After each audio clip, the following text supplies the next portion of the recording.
ఈ నెల 17వ తేదీ నుంచి రాష్ట్ర శాసనసభ సమావేశాలు జరగనున్నాయి. అయితే ఇప్పటికే తమ సమస్యలు ఏమాత్రం పరిష్కారం కాలేదంటూ ఉద్యోగ, ఉపాధ్యాయ సంఘాలందరూ కూడా రోడ్డెక్కిన పరిస్థితి. అయితే ప్రస్తుతం ఇదే విషయంపై మనతో మాట్లాడడానికి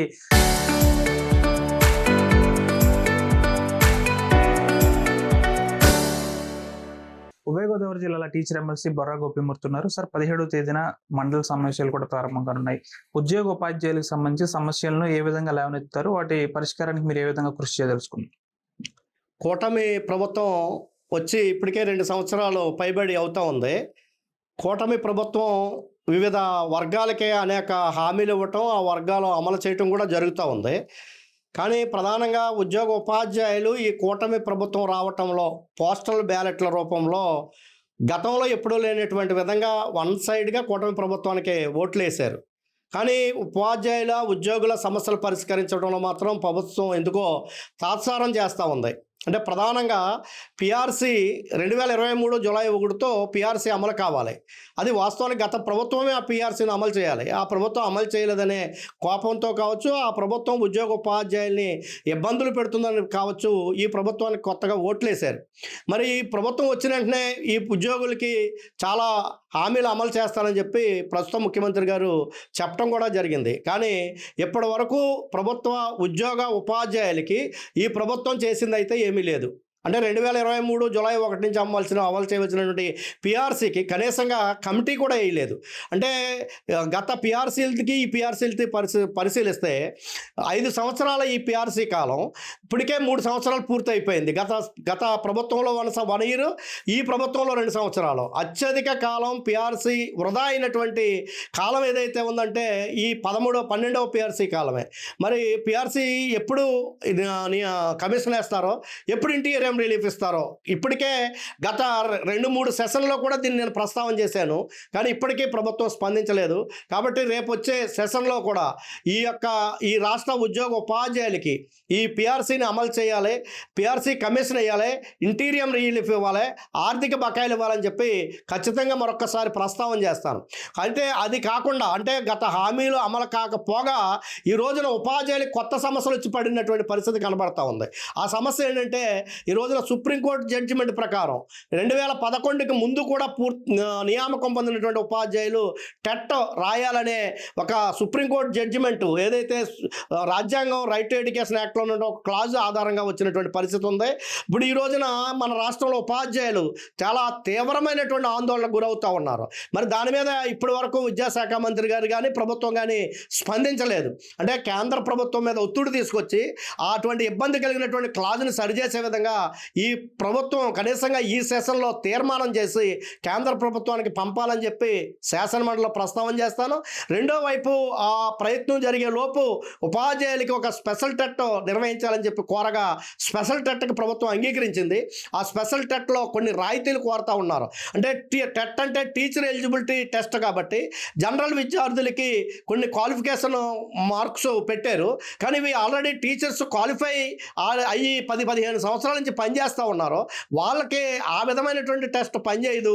కమ్యూనల్ వైజ్ కాకుండా వీళ్ళకి మినిమం క్వాలిఫికేషన్ ఆఫ్ మార్క్స్ పెట్టాలని చెప్పేసి, అదేవిధంగా ఈ టెట్లో కూడా కన్సర్న్ సబ్జెక్ట్ ఉన్నటువంటి టీచర్లకి ఆ సిలబస్ రావట్లా. కేవలం 15 మార్కులు 20 మార్కులు 150కే వస్తున్నటువంటి పరిస్థితి ఉంది. అంటే మిగిలిన సబ్జెక్టుల్లో 20 సంవత్సరాలు పనిచేస్తున్నటువంటి ఒకవైపు స్కూల్లో పాఠాలు చెప్తూ, రెండో వైపు కుటుంబ బాధ్యతలు నిర్వహిస్తూ, విద్యార్థి డిఎస్సి కోసం నిర్వహించే టెట్ ఆ విద్యార్థి ప్రిపేర్ అయ్యే విధంగా ఈ ఉపాధ్యాయులు ప్రిపేర్ అయ్యే అవకాశం ఉండదు. కాబట్టి ఆ కన్సర్న్ సబ్జెక్టుకి మాత్రమే సిలబస్ ఉండే విధంగా ఉండాలని, అదేవిధంగా మాన్యువల్ పరీక్ష ఉండాలనే విధానం సమస్యలు కూడా కొత్త సమస్యలు వచ్చినాయి. కాబట్టి ఖచ్చితంగా టెట్నే నేను ప్రస్తావన చేస్తానని చెప్పి. మూడవది ఏంటంటే ఈ రోజున జూనియర్ కాలేజీ, డిగ్రీ కాలేజీలో కాంట్రాక్ట్ లెక్చరర్స్కి సంబంధించి గత ప్రభుత్వం యాక్ట్ 30 తీసుకొచ్చింది. దాన్ని రెగ్యులరైజ్ చేయాలని చెప్పి 114 జీవోను కూడా తీసుకురావడం జరిగింది. ఆ రెగ్యులరైజేషన్ ప్రాసెస్ చాలా లేట్ అవుతూ ఉంది.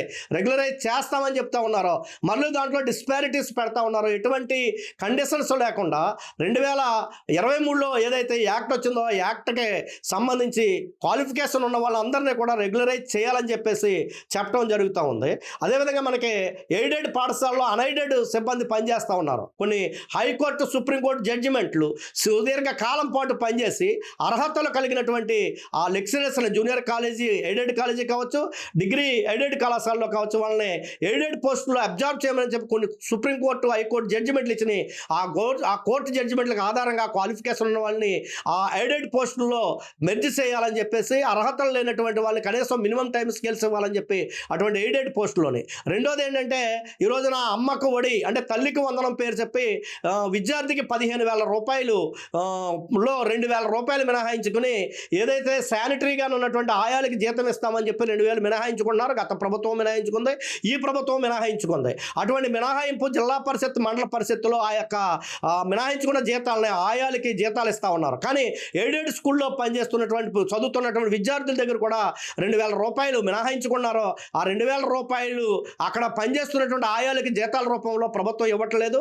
అటువంటి ఎయిడెడ్ పాఠశాలలో పనిచేస్తున్నటువంటి విద్యార్థులకి కూడా ఆ 2,000 రూపాయలు మినహాయించుకున్నటువంటి వాటిని ఆయాలకి జీతాలు ఇవ్వాలని చెప్పి ఇప్పటికే నైట్ వాచ్మెన్ల కింద ఆయాల కింద పనిచేస్తున్నటువంటి వాళ్ళకి సుదీర్ఘ కాలం నుంచి దాదాపు 5-6 నెలల నుంచి వాళ్ళకి జీతాలు లేక తక్కువ జీతాలతో పనిచేస్తూ జీతాలు లేక ఇబ్బంది పడుతూ ఉన్నారు. వాళ్ళ జీతాలని వెంటనే విడుదల చేయాలని చెప్పి కూడా రేపు శాసనమండలిలో ప్రస్తావన చేస్తాం. ఈ విధంగా అంతేకాదు ప్రైవేట్ పాఠశాలలో పనిచేస్తున్నటువంటి ఉపాధ్యాయులకి మేనేజ్మెంట్ల వారీగా వచ్చే జీతాలు సరిపోవట్లేదు. వాళ్ళకి కూడా ఈ రోజున ప్రభుత్వాలు అనేక రకాల పథకాలు పెట్టి అనేక వర్గాలకు ఏదో ప్రయోజనం చేస్తూ ఉన్నారో అటువంటి ప్రైవేట్ పాఠశాలలో పనిచేసే వారికి కూడా ప్రభుత్వం నుంచి ఒక భరోసా, ఒక ఇన్సూరెన్స్ పథకాన్ని, ఒక హెల్త్ కార్డుని ఇవ్వాలని చెప్పి కూడా శాసనమండలిలో ప్రస్తావన చేస్తాను. అయితే శాసనమండలి సమావేశాలు జరుగుతాయా లేదా, ఈ రోజున రాజకీయ కోణంలో సభ జరగకుండా ప్రజల సమస్యలు పట్టించుకోకుండా వర్కింగ్ క్లాసెస్ యొక్క సమస్యలు పట్టించుకోకుండా గత బడ్జెట్ సమావేశాలు జరిగినాయి. కనీసంగా ఈ షార్ట్ టర్మ్ ఈ వర్షాకాల సమావేశాలైనా ప్రజల సమస్యలని, వర్కింగ్ క్లాసెస్ యొక్క సమస్యలని, విద్యారంగ సమస్యలని, వైద్య రంగ సమస్యలని చర్చించే విధంగా ఉభయ పక్షాలు కూడా సహకరించాలా. ఆ వైపు సహకరిస్తే నా వాయిస్ను కూడా వినిపించే అవకాశం ఉంటుందని చెప్పి ఉభయ పక్షాల యొక్క శాసనమండలి సభ్యుల్ని నేను పీడిఎఫ్ ఎమ్మెల్సీగా కోరుతా ఉన్నాను. ఇటు ఉద్యోగ ఉపాధ్యాయుల సమస్యలతో పాటు నిరుద్యోగ సమస్య కూడా ఎక్కువ ఉంది. చాలా మంది యువత 10,000 పోస్టులతో పోలీస్ కానిస్టేబుల్ రిక్రూట్మెంట్ చేయాలంటున్నారు. దానిపై ఏం చెప్తారు? ఆల్రెడీ రిక్రూట్మెంట్ జరిగి నియామకాలు కూడా జరిగినాయి, వాళ్ళకి ట్రైనింగ్ అవుతూ ఉంది. అయితే రాష్ట్ర వ్యాప్తంగా అనేక పోస్టులు ఖాళీగా ఉన్నాయి. ఇప్పుడు రెగ్యులర్ నియామకాల్లో కాకుండా కాంట్రాక్ట్ అవుట్సోర్సింగ్ నియామకాల్లో చేస్తూ ఉన్నారు. ఆ విధంగా కాకుండా ప్రభుత్వమే డైరెక్ట్ రిక్రూట్మెంట్ చేస్తే అనేక శాఖల్లో పోస్టులు ఖాళీగా ఉన్నటువంటి పరిస్థితి ఉంది. ఈ రోజున గతంలో అయితే విద్యార్థులకి చాలామంది ప్రజానికానికి నాలెడ్జ్ లేక కొంతమంది చదువుకునేవారు కానినటువంటి పరిస్థితి ఉంది. ఇప్పుడు అందరికీ అవేర్నెస్ వచ్చింది, ప్రభుత్వం అవేర్నెస్ తీసుకొస్తా ఉంది. ఇంచుమించు అందరూ చదువుకుంటూ ఉన్నారు కాబట్టి చదువుకున్న పిల్లల యొక్క సంఖ్య పెరుగుతూ ఉంది.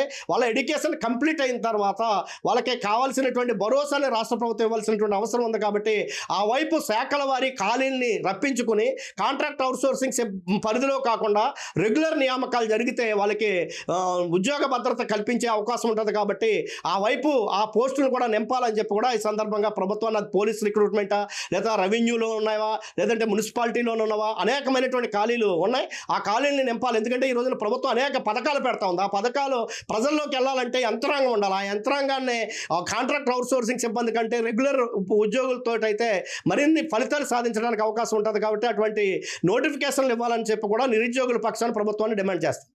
కూటమి ప్రభుత్వం అధికారంలో వచ్చిన తర్వాత ఉద్యోగ ఉపాధ్యాయ సంఘాల సమస్యలు ఏమాత్రం పరిష్కారం కాలేదని గతంలోనే 2 సెషన్స్లో ఈ సమస్యలన్నింటినీ పరిష్కరించాలని చర్చించినప్పటికీ ఆ మాత్రంగా ప్రభుత్వం ఏమాత్రం ముందుకు అడిగి వేయలేదంటారు. ఈ శాసన మండలి సమావేశాల్లో కూడా ఉద్యోగ ఉపాధ్యాయ సమస్యలతో పాటు నిరుద్యోగ సమస్యలను కూడా పెద్ద ఎత్తున అక్కడ చర్చించి కూటమి ప్రభుత్వానికి సీఎం చంద్రబాబు నాయుడు దృష్టికి వెళ్ళాలి, ఇవన్నీ కూడా శాశ్వతంగా పరిష్కారం అయ్యేలా కృషి చేస్తారని బొర్రా గోపిమూర్తి చెప్తున్నారు. వీడియో జర్నలిస్ట్ వెంకటరమణతో మనోజ్, RTV, భీమవరం నుంచి.